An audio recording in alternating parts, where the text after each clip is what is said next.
প্রত্যেকটা প্রবাসীরা এভাবে দিনের পর দিন, মাসের পর মাস, বছরের পর বছর পরিশ্রম করে। আব্বা কালকে আমার 50,000 টাকা দিও সা, আমার এক বন্ধুর বিয়া, হেরে কিছু টাকা দেওয়ার লাগে। আর আমার পকেটটা একদম খালি, হাতে খরচের কোনো টাকা নাই। 50,000 টাকা ওখানে আমি এই মুহূর্তে কই পাইম? ব্যাংকের তে উড়াই দেও, কালকা তোর ব্যাংক বন্ধ না। তুমি যদি না যাইতে রো, চেক লিখে দিও, আমি গেহারে উড়াই লই এমনি। আব্বা আমি যে 2 লাখ টাকা চাইলাম হেটি আর কি করলা? ব্যাংকে যেই তো যাই ভাই, হেটি আর সুদে তুলে লয়ে যায়। তোরে 2 লাখ টাকা করতে দেম, খুলিলে 50,000 টাকা চাইতেছে, এটাই দিবার পাইতেছি না। ব্যাংকে 50,000 টাকা নামে না, টাকা কি করছো তাহলে?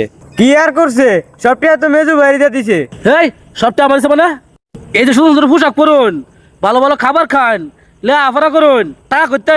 তোমার টাকা দেখে আমি লেখাপড়া করি নাকি? টাকা দে আমার আব্বাই। আব্বা কি শুরু করছে এরা? আর টাকা পয়সা নাই কি, আমি বুঝতেছি না তো কিছু।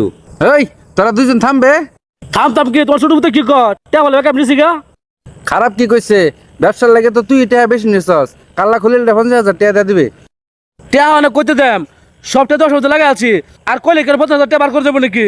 হ্যাঁ টাকা কি করে? 15 দিনের ছেলে বিদেশ চাইছে, সব টাকা শেষ করেছে না, এ দাম করে বুঝা, এ দামটা ভালো করে বুঝি। হ্যাঁ বাসে বিদেশ চাইছে, যদি আমরা টাকা চাই এই কারণে, হ্যাঁ একটা টাকা চাই আছে, লাগতো না তোমার টাকা।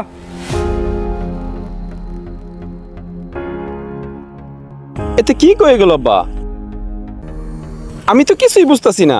বড় ভাই আমি বুঝছি, 2 লাখ টাকা চাইছি না আব্বার দেন, এর লেগে তোমরা 3 জনে মিলে নাটক শুরু করছো। হ্যাঁ টাকা না দিলে না দিবা, নাটক শুরু করছো কি আমার লগে? হ্যাঁ আমি কি টাকা চাওয়া পারতাম না? তুমি টাকা আমার লাগতো না, তোমার মতো বড় ভাই আমার লাগতো না।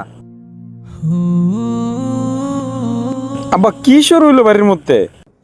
এরা কি কো, আমি তো কিছুই বুঝতেছি না। বাবা রে, তুই যে বিদেশ থেকে টাকাগুলা পাঠাইছস, সব টাকা রুবেলে নেয়ারা ব্যবসাত লাগাইছে। এই পর্যন্ত আমার হাত আইন না একটা টাকাও দিছে না। কি কো আব্বা তুমি এইগুলা? সব টাকা তুমি রুবেলে দিয়ে দিছ? বাবা রে, তোরে যখন কি কইয়াম এটাই তো বুঝতাছি না।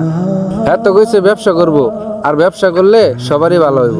এই ভালো বুঝে তো দিছিলাম, কিন্তু এখন তো বুঝতাছি অনেক বড় একটা ভুল করেছি। বাবা খলিল, খারো একটু বাবা খারো। আব্বা তুমি আবার আবার গেলে গেলে গিয়া।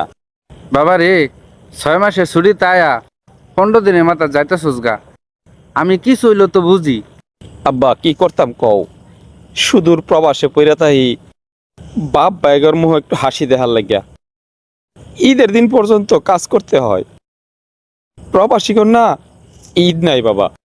সুদূর প্রবাসে থাইকা 16 ঘন্টা 18 ঘন্টা ডিউটি করি। মাস শেষে যখন টাকাটা হাতে পাই, টাকাটা হাতে পায়া যখন তোমাদেরকে পাঠাই, তখন আর কোনো কষ্ট থাকে না। মনে হয় বাড়িতে আমার বাপ ভাই সবাই সুখে থাকবো, শান্তিতে থাকবো। এই কথাটা চিন্তা করে প্রতিদিন কষ্ট করে যাই। শুধু আমি একা না, প্রত্যেকটা প্রবাসীরা এভাবে দিনের পর দিন, মাসের পর মাস, বছরের পর বছর পরিশ্রম করে। ঈদের দিনও না আমাদের কোনো আনন্দ থাকে না। ঈদের দিন আর সাধারণ দিন আমাদের কাছে একই মনে হয়। আমাদের কাছে ঈদের আনন্দ কখন লাগে জানো? যখন কিছু টাকা বাড়িতে পাঠাইতে পারি। এত কষ্টের পর বাড়িতে এসে যখন দেখি ভাই বাইরে টাকার জন্য অস্বীকার করে, তখন আর বাবা বাড়িতে থাকতে মন চায় না। চিন্তা করো না, আমি যতদিন প্রবাসে আছি, যতদিন বাচ্চা আছি, টাকা আমি পাঠাবো। তোমরা সুখী থাকলেই আমি সুখী। অনেক কষ্ট করি বাবা, তারপরে কোনো সময় এত কষ্ট লাগে নাই যতটা কষ্ট আমি গতকালকে পাইছি। তাদেরকে বলে দিও আমি টাকা পাঠানো কোনো সময় বন্ধ করবো না তাদের। আমারই ব্যর্থতা, আমি আরো বেশি টাকা কেন দিতে পারলাম না তাদের। ঠিক মতো খাওয়া দাওয়া করিও, তাদেরকে দেখে রাখো। আমার জন্য চিন্তা করো না বাবা। যাও বাড়িতে চলে যাও। তুমি ভাঙ্গা বলো না বাবা, তুমি ভাঙ্গা বলে আমার ছোট তো বাইরে কেনা দেখে রাখো। কান্দিস না বাবা, কান্দিস না।